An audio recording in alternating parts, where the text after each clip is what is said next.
Greetings everyone, welcome to Path to English. In this video, I'm going to teach you the grammatical tenses. This video is specially designed for the beginners of English. I will give you an introduction on tenses and I will explain the simple tenses in detail. Other tenses will be covered in my upcoming videos. For the beginners, this would be a little difficult, but if you pay full attention and by watching it again will make it comfortable. So let's start learning tenses. What are the grammatical tenses? In grammar, tense is a category that expresses time reference with reference to the moment of speaking. Tenses are usually manifested by the use of specific forms of verbs, particularly in their conjugation patterns. This table here gives an overview of all 12 tenses. The different tenses are identified by their associated verb forms. There are three main tenses: past, present, and future in English. Each of these tenses can take four main aspects. They are simple, continuous, also known as progressive, perfect, and perfect continuous. The continuous aspect is formed using the verb to be, and the perfect aspect is formed using the verb to have. In academic writing, the most commonly used tenses are the present simple, the past simple, and the present perfect. Tenses locate an event in time, while aspects communicate durations and the relationships between events that happen at different times. And now, I'll just tell you what each of these tenses are used. Simple past is used for events completed in the past. Simple present is used for facts, generalizations, and truths that are not affected by the passage of time. Simple future is used for events to be completed in the future. Past continuous is used to describe ongoing past events, often in relation to the occurrence of another event. Present continuous is used to describe currently ongoing actions. Future continuous is used to describe the future events that are expected to continue over a period of time.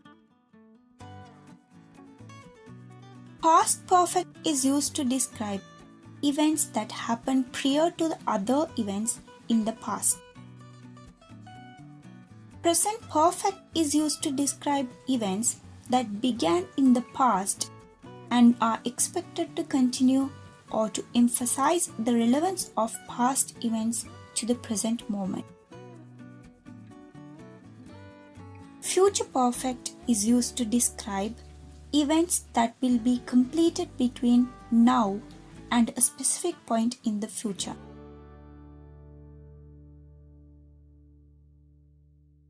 Past perfect continuous is used to describe events that began, continued, and ended in the past, emphasizing their relevance to a past moment. Present perfect continuous is used to describe events that started in the past and continue into the present or were recently completed, emphasizing their relevance to the present moment. Future perfect continuous is used to describe events that will continue up until a point in the future, emphasizing their expected duration. The present simple is the most commonly used tense in academic writing. There are two main situations where you always need to use the present tense. They are for describing facts generalizations and explanations, and describing the content of a text. This applies to fictional narratives in books, films, plays, etc. And the principal use of the simple present is to refer to an action or event that takes place habitually but with the verb to be. The table here shows how the simple present be verbs are formed in a sentence. Am is used for the first person singular I. Are is used for both second person singular and plural. Is used for third person singular he, she and it. The be verbs in the simple present tense, they are am, is, are the most important verbs in the English language. They are irregular verbs in almost all its forms. In the simple present tense, to be is conjugated as follows. The structure of the present simple with the main verb be for the affirmative form, interrogative form and negative form are given below. When making a positive sentence using be verb, the structure forms with the subject and be verb. But to make a question form, the be verb of the simple present tense comes in the beginning and the subject follows the be verb. In negative form, subject comes first, next the be verb should be used with a not. As in, am not, is not, are not. How to form the present simple form without the be verbs? Use the same verb ending as the infinitive form for I, you, we and they, for he, she or it. Add s or es or ies. Most third person singular he, she, it, the present simple verb adds s as in the examples below.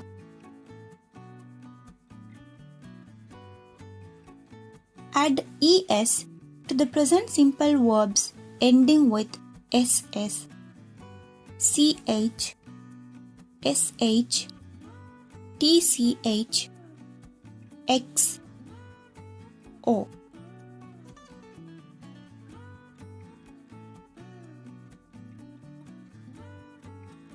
When the verbs that end in y and are preceded by a consonant, then change the y into ies. When the verbs that end in y and are preceded by vowels such as a, e, I, o, u, add only s to the end of verbs.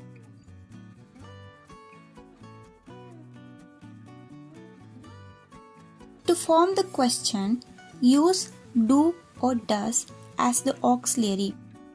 Use do for I, you, we, they, and does for he, she, and it.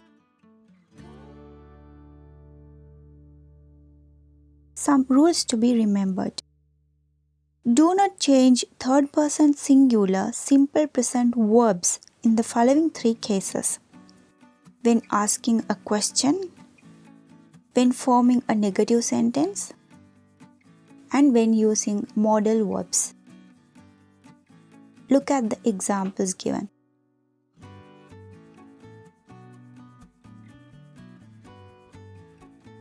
Now, let's move on to the simple past tense. The simple past is a verb tense that is used to talk about things that happened or existed before now. It is used to talk about past events that happened over a period of time. You can also use the simple past to talk about a past state of being.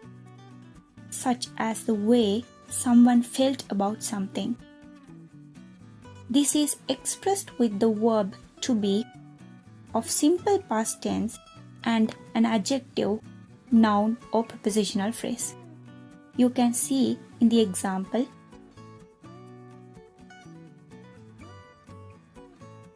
How to construct a sentence using be verb in simple past tense. Here in the table, you could clearly have a review on 3 forms where simple past tense be verbs can be applied to. When making a positive form, be verbs was and were should be used in the middle of the subject and the complement.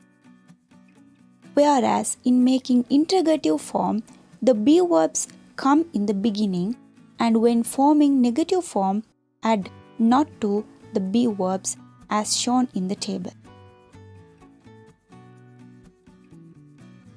How to form a positive sentence in the simple past tense. No matter what the subject is, the infinitive or main verb takes its past form, but according to the type of verb it appears. In making a question form, you should use the auxiliary verb did in the beginning of the sentence, and in forming a negative sentence, did comes after the subject and the main verb follows the auxiliary. Read through the table to make it more clear.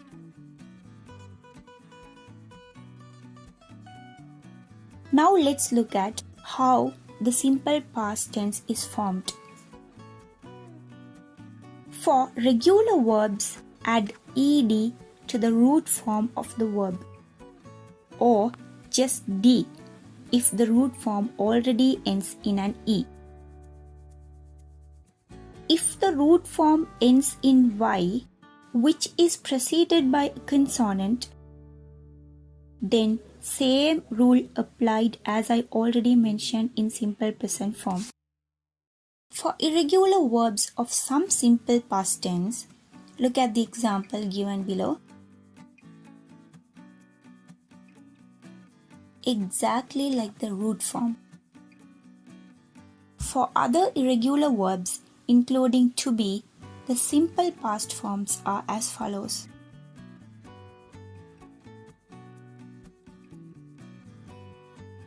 Next, we are going to look into the simple future tense. The simple future is a verb tense is used to talk about things that haven't happened yet. The modal verb to refer the future events we use is will. It doesn't matter if the subject is singular or plural, the simple future modal verb or the main verb doesn't change. When constructing a positive sentence in future, the main verb follows the modal verb will. And in asking a question, you should use will in the beginning. And when making a negative form, will not should be used in between the subject and the main verb. Read through the examples given to see how simple future tense is formed.